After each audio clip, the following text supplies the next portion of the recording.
Now, before we start talking about false flag terrorism, I want to take you to a piece that was put together by our very own John Bowne. He's a very talented writer and producer here at InfoWars.com, and he's going to educate us on the Hegelian Dialectic, and he's focusing on the psychology behind government-sponsored terrorism. The global banking cartel has used one tried-and-true process to create wars, rob us of our currency, and eat away at our substance.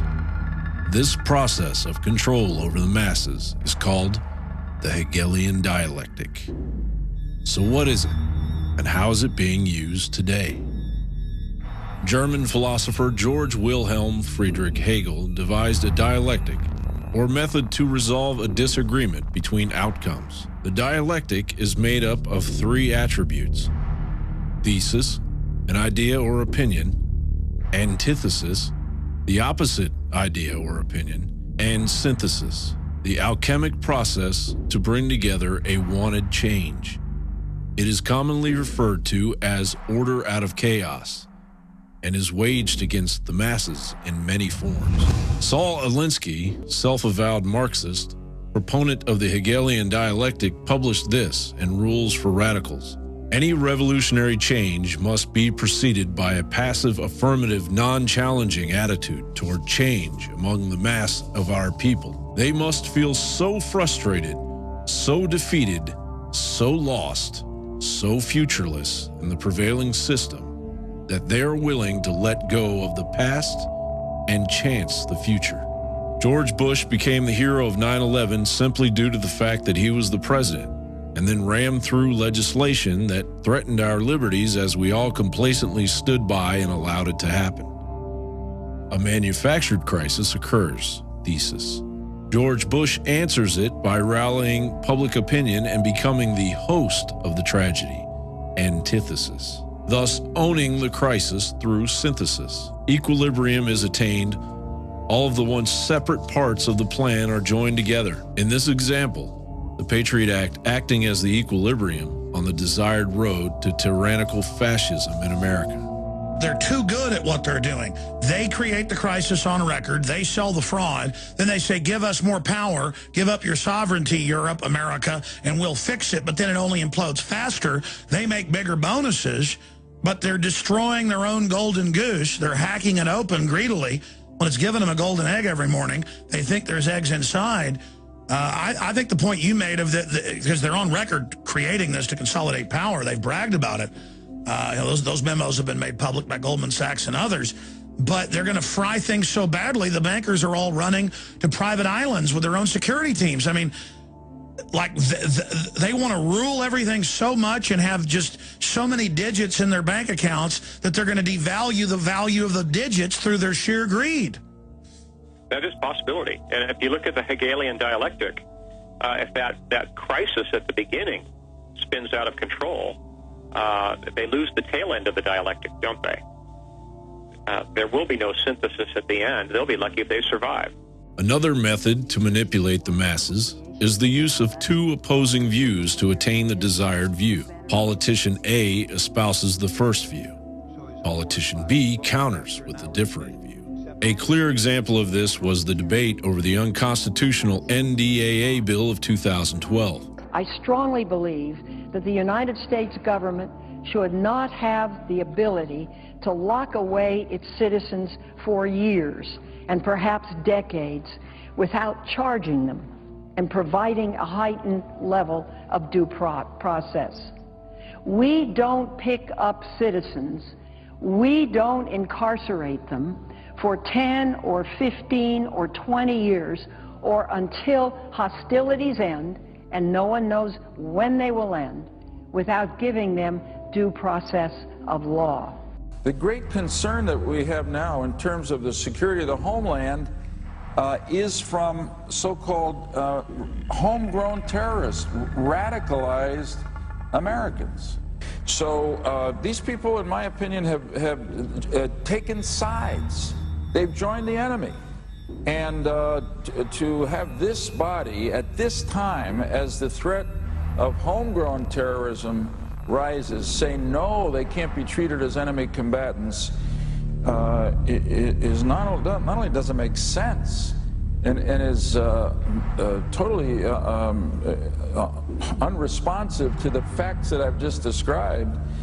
President Obama threatened to veto the bill as long as it contained the section concerning due process, and then quickly changed his mind before the final version was voted through Congress. Obama then told the media that the version he had signed was revised to eliminate any threat to freedom of American citizens, even though this was not true, and the bill gives extraordinary powers to detain American citizens without a trial. The media synthesized Obama's lie by claiming that Obama will not use the powers he now has. The desired result is synthesized by mainstream media as they turn a blind eye to the debate. The American people cave into the lie because the process it is attached to seems so familiar. John Bowne, InfoWars Nightly News.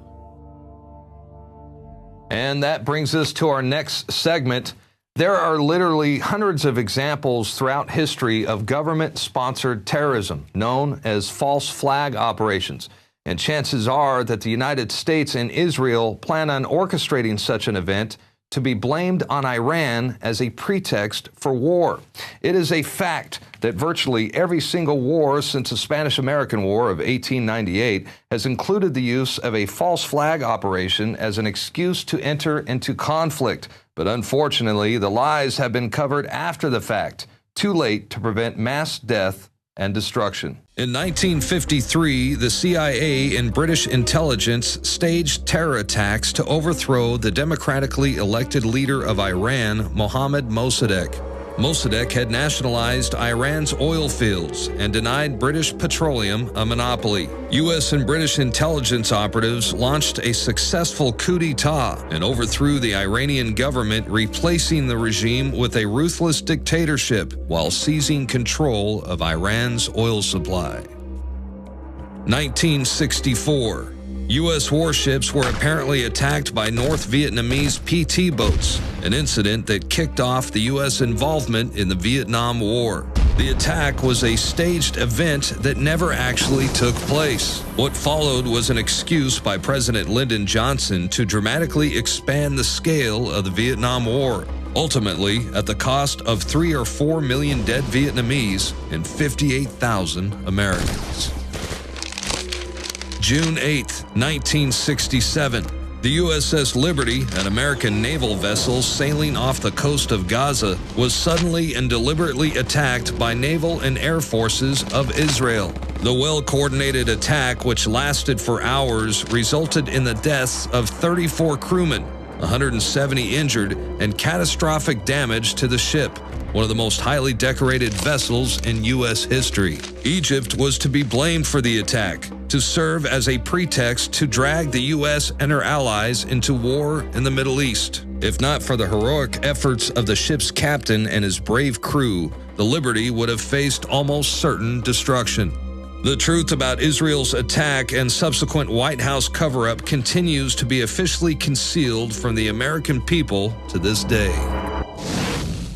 Now, in recent weeks, we have seen a massive buildup in the Persian Gulf by both the United States and Britain. Meanwhile, U.S. and Israeli intelligence sources are officially warning of domestic terror attacks inside the U.S. and Israel.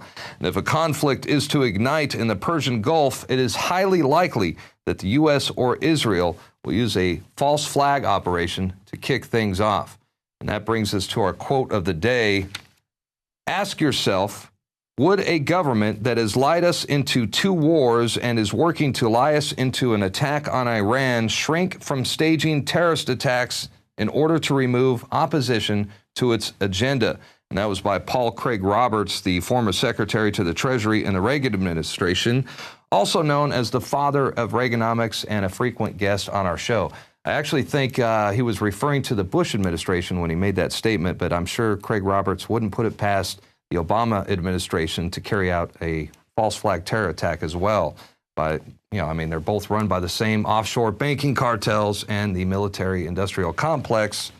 Meet the new boss, same as the old boss.